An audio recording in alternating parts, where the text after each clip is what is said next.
Selamat pagi para netizen dimanapun kita berada, salam inspirasi bagi kita semua ya. Geger dukungan Golkar ya terpecah. Berpecah katanya Prabowo semakin sulit menang satu putaran karena kader dan simpatikan Golkar ya mendukung Anies Baswedan ya. Kita lihat saja di sini ini ya. Dengan apa namanya dengan seperti itu begitu kan ya Anies Baswedan lalu kemudian apa namanya ke Makassar begitu katanya begitu kan Anies ke Makassar disambut petinggi-petinggi Golkar katanya. Ini gimana ceritanya kok bisa begitu kan ya? Dengan adanya seperti itu maka ya Makassar bisa pecah begitu kan. Anies Baswedan disambut ya tarian adat Bugis. Bisa ini all out semua begitu kan. Bisa saja Golkar itu gerbong kosong begitu kan. Katanya ini banyak petinggi-petinggi partai yang kemudian begitu kan. Partai Golkar yang kemudian menyambut kedatangan Anies Baswedan. Ya, benarkah seperti itu?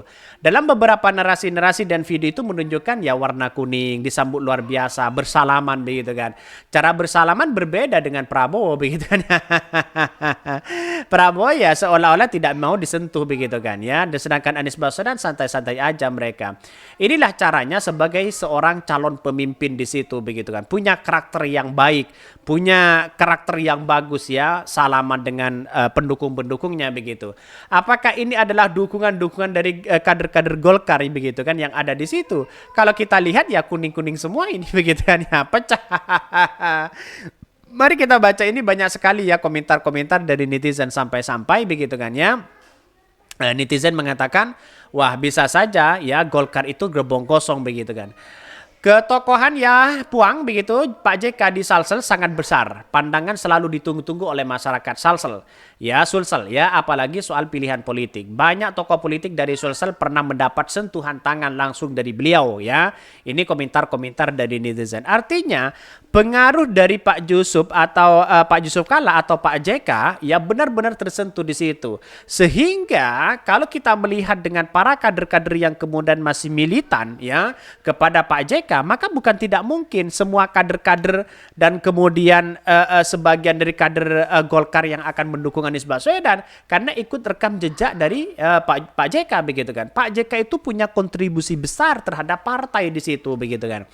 Jadi artinya bisa ketar-ketir ya seorang Prabowo begitu kan. Ingat 2014 Golkar terbagi dua kubu Abu Rizal dan Pak JK. Tahun 2024 terulang lagi. Yakin ini Bapak JK bakal menang ya di pemilu di 2024. Indonesia Timur kuncinya ya. Golkar sejatinya mendukung Anies yang tidak mendukung hanya ketumnya karena tersandra katanya begitu. Itu komentar-komentar dari netizen. Banyak sekali pro dan kontra begitu kan. Wah, ini sangat luar biasa Anies Baswedan disambut di situ begitu kan. Bisa saja ya berbalik arah jangan-jangan Anies Baswedan yang menang satu putaran begitu kan. Jadi bisa saja ini dipastikan di situ menang satu putaran begitu ya. Sudah ditandai ambruknya pohon ya beringin di dekat rumah Prabowo. Satu persatu akan ditinggalkan akar rumput ya. Dus gerbong akan kosong maju tak gentar dukung yang benar katanya. Ini berarti Golkar ya masih waras yang tidak tersandra dengan kasus katanya begitu kan ya. Bahkan kunci arah negeri ini 62 untuk perubahan demi kebaikan bangsa saat ini. Paham kan katanya begitu. Pak JK ya bisa saja.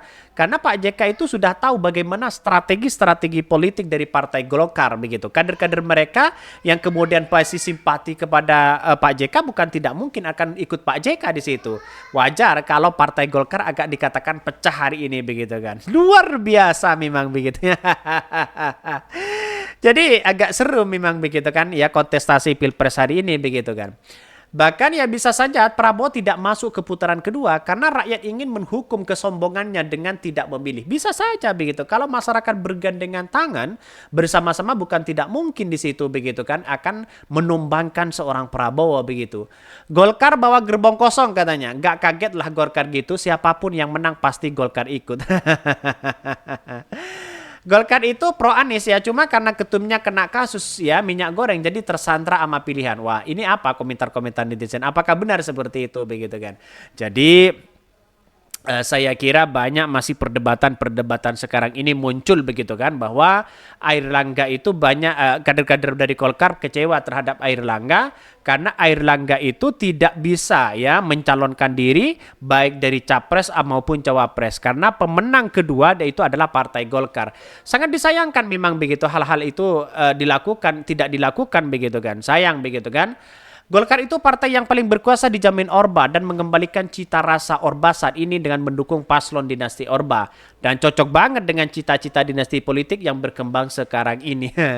Ya, di negara demokrasi tidak ada yang dinasti di situ begitu kan. Ya kita lihat saja apakah ini akan keok semua begitu kan. Kalau ya Prabowo dan dengan Gibran ini tidak keok, berarti kan masyarakat ingin menandakan bahwa bagaimana dinasti politik yang dilakukan oleh seorang Jokowi kan begitu, bisa jadi seperti itu begitu.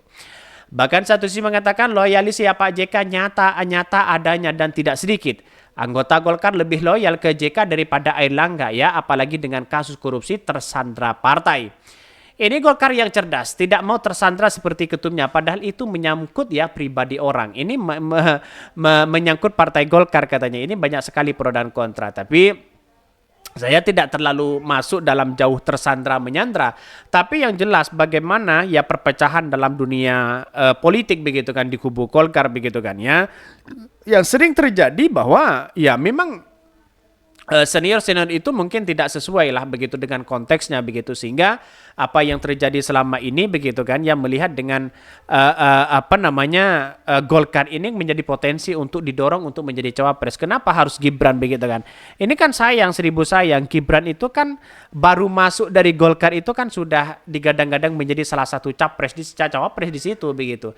Tapi pada ujung-ujungnya ingin seperti itu, Pak Jokowi ingin berlabuh ke situ ya silakan mereka begitu. Tapi pada kenyataannya ya kita lihat saja masyarakat kan tidak bodoh hari ini begitu kan ya. Masih ada warga yang diharuskan milih Golkar ya. Ini nih dekat ini ditanya saya begitu kan, Golkar siapa presidennya? Saya jawab Prabowo. Dia respon iya nggak apa-apa, yang penting bukan Jokowi lah. Waduh ya ini katanya komentar-komentar dari netizen. Nggak mungkin lah satu putaran kalau secara jujur dan adil. Lah partai pendukungnya aja nggak serius dukungnya. Terbukti banyak caleg-caleg masang baliho tidak berdampingan dengan capresnya. Hanya menampilkan ketum aja di APK-nya. Ini komentar-komentar netizen. Banyak sekali pro dan kontra begitu kan. Tapi ya kita lihat saja karena ini adalah politik begitu kan ya. Yang namanya politik itu kan pasti tidak bisa dihitung secara matematika begitu kan. Karena apa? Karena politik itu ya masyarakat Indonesia kan sudah paham bagaimana ya politik itu kan yang biasanya yang menang jadi kalah, yang kalah jadi menang. Bisa saja yang lawan ya yang awalnya lawan ya menjadi kawan dan kawan menjadi lawan begitu kan. Itulah dalam dunia politik. Maka kemudian secara matematika maka bukan tidak mungkin Anies Baswedan akan menangkan kontestasi Pilpres ini. Kita akan buktikan di 2024. Mungkin itu yang kami sampaikan ya, tonton terus channel Ho dari Podcast Rakyat ini karena ada berita-berita menarik dan viral setiap harinya. Salam para netizen, salam inspirasi bagi kita semua. Jangan lupa di subscribe di YouTube Ho dari Podcast Rakyat ini.